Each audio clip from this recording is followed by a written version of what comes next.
This is my kitchen floor, and we should have had an emergency fund to pay for this work to get done to replace all of our plumbing in our house, but we didn't. So let me show you the work that we had done and how we're paying for it. Welcome to my house and my kitchen. Here's what the dining room looks like some kind of bad radioactive test laboratory. What's happened here is our house was built in 1972, which means they use subpar materials like this. This is cast iron plumbing pipe. What we need to know about cast iron plumbing pipe is how long its lifespan is. Unfortunately, lifespan is about 50 years. Now this piece is actually in pretty good shape because you can see there's still some wall thickness there and it's not terribly corroded on the inside, but look how rough that is. That means that we had sewage leaking into our house because the drains and everything got so clogged up all the time from catching hair and toilet paper and everything else that goes down your sewer system that it backed up, it flooded into our laundry room, flooded into our house. Nasty. So now to fix that, we've paid these guys to come in and put in brand new pipe. There's the old stuff, there's the new stuff. So because our plumbing is the better part of 55 years old, it's time to replace it. Now this new black plastic pipe should last the better part of 50 years, but we have to pay for all this. And this is going to cost us somewhere north of $15,000 to replace. We still don't know yet because we've got to redo tile. We've got to fix some drywall. We've got to repaint the outside. Oh, here, let me show you the outside block. This is all dirt they pulled out from underneath our house. All these bucketfuls of dirt. I'll overlay a picture of the block so you can see it. This is on the outside of our house, right underneath the kitchen window. And they had to chip away all that block to be able to access the plumbing over there. Nasty. Now, if you've watched my channel in the past, you know that though I sometimes recommend emergency funds, I've also said that we don't even really have one. We've invested our emergency fund. And maybe it would be wise for us to have that in cash, but I couldn't stand not getting the potential gains of having that money invested in the stock market. Well, now it's coming back to bite me in more ways than one. First off, for the last year or so, the stock market has been pretty terrible. And so that's come back to bite me because we haven't been making money on that money that we have invested. In fact, we're still down overall for the last year and a half on the money we've invested. So instead of making money by having that money invested in the stock market, we would have actually kept more by leaving it in the bank and having it in the form of cash. But we also kind of missed out because now that all that money is there in the stock market, for us to have the cash to pay these guys to do this work, I had to sell investments. Look at this. You can literally see light coming through from outside. This is our dishwasher, our coffee maker, and that's daylight. Yikes. So this pipe coming in here will be from our kitchen sink. That one will come from our laundry room, and it will all flow down to that little guy down there and head into the main. What a mess. So what that means then is that we've actually taken a loss on our stock market investments. We've locked those in because I sold $20,000 worth of Acorns money that we had invested, and now we're going to use that to pay off the credit card that we used to pay the plumber.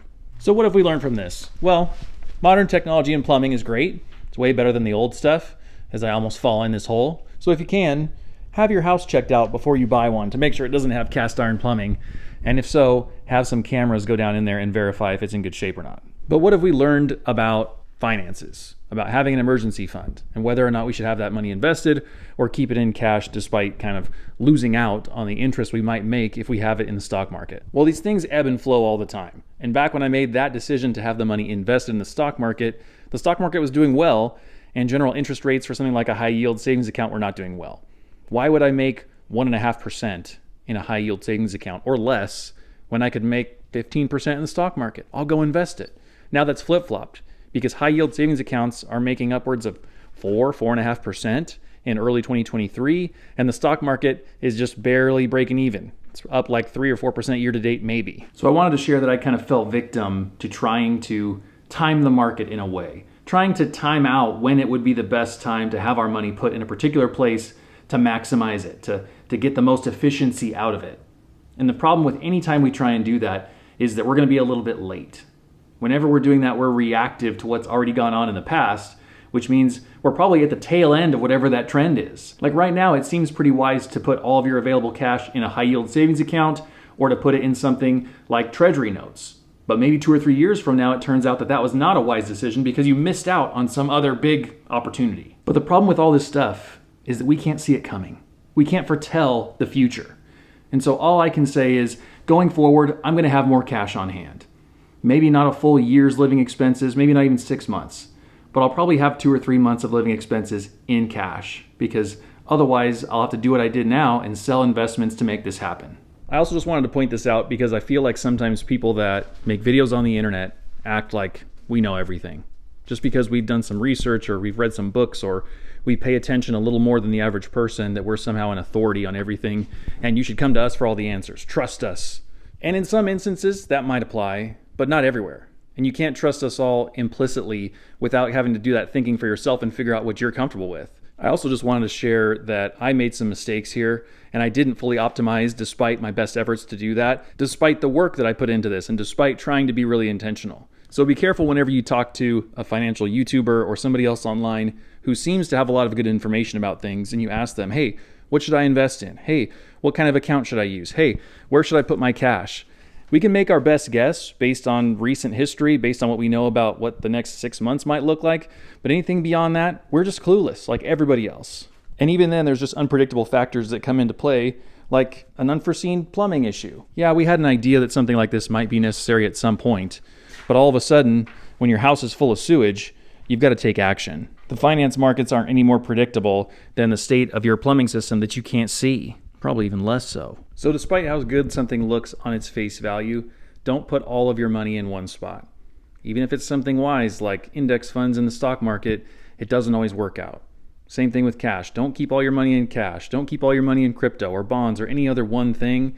It's probably wise to spread it out. And speaking of new and crazy and weird things, I've also decided to try dividend investing. Maybe foolish, but let's see what happens. Let's learn whether or not dividend investing is really a good idea or not. If you want to watch that video, then click here next to see that guy. Also, the secret comment word for today is sewer because of this stuff. Yuck. Okay, see you guys next time. Bye.